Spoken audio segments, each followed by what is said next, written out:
Boa tarde. Todo mundo bem? O tema de hoje é uma frase de Jesus quando ele diz: sede perfeitos. Então, pegando aqui um trecho do Evangelho de Mateus, ele fala: amai os vossos inimigos, fazei bem àqueles que vos odeiam, orai por aqueles que vos perseguem. Sede, pois, vós outros perfeitos, como vosso Pai Celestial é perfeito. E aqui no livro do Evangelho segundo o Espiritismo, tem um capítulo todo com esse título, onde Kardec vai conversar um pouco desse assunto. E a primeira coisa que vem não é uma boa notícia, porque se nós temos um comando de sede perfeitos, é porque nós não somos perfeitos. Vem o primeiro comando. E aí a gente começa a tentar entender o que Jesus quis dizer com isso. É uma frase que ele fecha a primeira parte do Sermão do Monte. Então nós temos ali todas as bem-aventuranças, depois algumas determinações, e ele fecha com essa frase: sede perfeitos, pois como o vosso Pai Celestial é perfeito. Ele nos dá um modelo. Qual o nosso objetivo? Sermos perfeitos. Qual o nosso modelo? Deus. E para todos nós que já estudamos um pouco do Espiritismo, começamos a primeira coisa que a gente se pergunta: seremos perfeitos como Deus?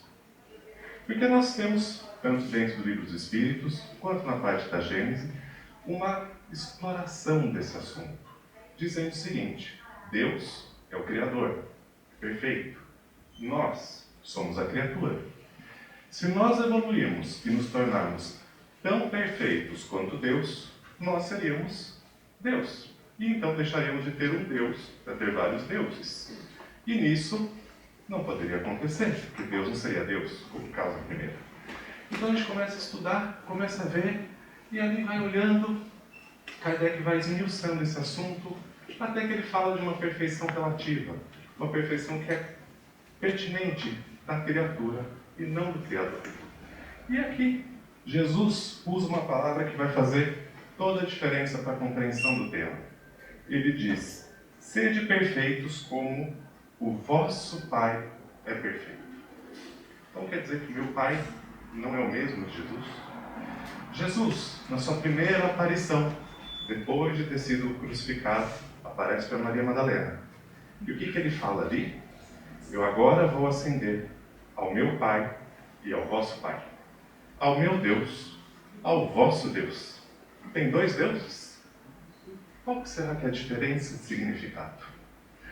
Esse é o ponto para a gente conseguir compreender o que ele quer dizer com vosso Deus. Jesus, espírito evoluído, espírito crístico, que já tem uma compreensão muito diferente da nossa. Quando Kardec pergunta no Livro dos Espíritos: nós podemos conhecer o que é Deus, a natureza íntima? E a resposta dos Espíritos é: não. Falta o sentido. Temos os nossos sentidos. A gente ouve, escuta, fala, tato, paladar e visão. Uma pessoa sem a visão vai lá, vai ouvir um canto de um passarinho. Vai poder falar um monte de coisa, mas não enxerga o passarinho. Se nós invertermos, peguei o exemplo do Google, que hoje em dia é quem sabe tudo. O canto mais bonito de passarinho, alguém sabe qual pássaro que é? Não é o rouxinol. Alguém chuta? Pintacilgo. É aqui uma ave nossa, aqui do Brasil, de toda a América Latina. Se a pessoa não ouve, e a gente pergunta: o que é um pintacilgo para quem não ouve? Ele vai falar: passarinho pequenininho, meio amarelado, feinho, não tem aquelas cores exuberantes de uma arara, não tem o porte de uma águia, não voa aquelas distâncias longas, também não embeleza como embeleza os flamingos. E ele vai parar por aí. Esta pessoa que não ouve não vai conseguir dizer o que tem ali no pitacilgo de mais valioso, de mais precioso, que é o canto. E é isso que os Espíritos respondem para Kardec. nós não conseguimos conhecer a essência de Deus. Nós conseguimos conhecer aquilo que os nossos sentidos permitem que a gente apreenda de Deus. Então, conforme vai evoluindo o Espírito, conforme cada um de nós caminha, nossas percepções melhoram, nosso aprendizado melhora, e nós vamos conseguir compreender melhor Deus. E assim funciona. Então, se compararmos um Espírito tão evoluído quanto Jesus, e nós, a concepção que ele tem, o Pai dele tem, é diferente da nossa concepção, que nós enxergamos. E ali ele coloca uma meta. Porque nós projetamos, ali em Deus, muito da psicologia, o Adriano está aí para me corrigir, muito do que nós conhecemos como qualidades, nós colocamos em Deus no superlativo. Bondade suprema, justiça absoluta, onisciente, todo-poderoso. De acordo com aquilo que nós compreendemos, nós vamos projetar naquilo que nós conseguimos conceber de Deus hoje. Então, e aquilo lá vira uma meta. Se eu colocar que Deus é uma justiça divina, uma justiça absoluta, eu vou tentar ser tão justo quanto Deus. Vou conhecer mais sobre justiça? Vou. Meu ideal vai mudar. Eu vou tentar ser mais justo. Eu vou tentar ser mais bondoso. Eu vou tentar tudo em mim melhorar. Então, quando Jesus faz essa diferenciação, era para trazer todos para próximos da ideia de Pai, dentro do que cada um consegue entender como Pai, como que cada um consegue entender como Deus. É um único Deus? Certamente um único Deus. Mas cada um percebe, cada um projeta ali de acordo com a sua formação, de acordo com a sua evolução. Tudo bem até aí? Então vamos continuar. Ele continua aqui dizendo o seguinte: o verdadeiro homem de bem é aquele que pratica a lei de amor, justiça e caridade. Primeiro preceito. Uma lei: amor, justiça e caridade. Não é lei de amor, mais lei de justiça, mais lei de caridade. O que significa isso? Tem que conseguir ser as três coisas ao mesmo tempo. Eu tenho que ser justo, mas ao mesmo tempo caridoso. Eu tenho que ser caridoso, mas ao mesmo tempo justo. E eu tenho que levar o amor em tudo que eu faço. Então, quando nós olhamos isso, é difícil. Se olha alguém, ou nós mesmos, cometemos uma falha. É justo que não pague por nada daquilo? Não. Mas nós vamos pagar por aquilo sem qualquer tipo de amor? Tem que colocar amor.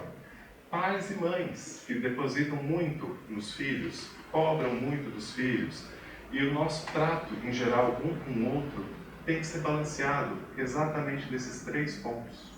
Ao tratar alguém, ao conversar com alguém, ao levar auxílio, amparo ou ao pedir, da mesma forma nós temos que ter ali justiça, amor e caridade. Caridade, como entendia Jesus. Benevolência com todos, indulgência com os erros e perdão das ofensas. Benevolência, ser bom. Bom em que sentido? Eu vou dar aquilo que eu tenho de melhor. E o que eu tenho? Emmanuel vai explicar numa lição, acho que está no Fonte Viva, que ele diferencia muito bem o que é ter, o que eu tenho e o que eu detenho. O que eu detenho? O que eu tenho? Eu tenho uma família, eu tenho marido, eu tenho filhos, eu tenho um carro, eu tenho um cargo, eu tenho uma formação. Quando eu passar para o lado de lá, quando eu desencarnar, o que eu levo? Eu levo meu conhecimento, eu levo minha sabedoria, eu levo os momentos bons que eu vivi. Isso eu tenho. Esse amor eu tenho. E o que eu detenho? Aquilo que vai ficar aqui. Então o carro que eu tenho vai ficar aqui. O título que eu tenho, que só vale na Terra, vai ficar aqui. Isso eu detenho. E o que eu faço de uso disso? Então o que ele está dizendo aqui, quando seja ser benevolente, o que eu já conquistei como espírito? Sou paciente? Eu seja com o outro. Sou amoroso? Eu seja com o outro. É isso que eu quis ser bom. Quando nós damos alguma coisa sem esperar nada em troca. Indulgente com os erros. significa tolerância. E ali a gente tem uma questão muito da lei do progresso e talvez do nosso pedido de prova quando estamos aqui encarnados. Eu acho que eu já sou paciente, eu acho que eu tenho muita paciência. Então, quando eu vou encarnar, eu tenho uma autoestima lá em cima e eu peço uma prova para minha paciência. A hora que eu chego aqui, para ver se eu realmente tenho paciência, o que vai ter ao meu redor? Muitas pessoas capazes de tirar a paciência e não simplesmente sumir. Então essas são as nossas provas. Nós temos paciência com o outro, nós temos paciência com a falha do outro, ainda com o atraso do outro, seja qual for.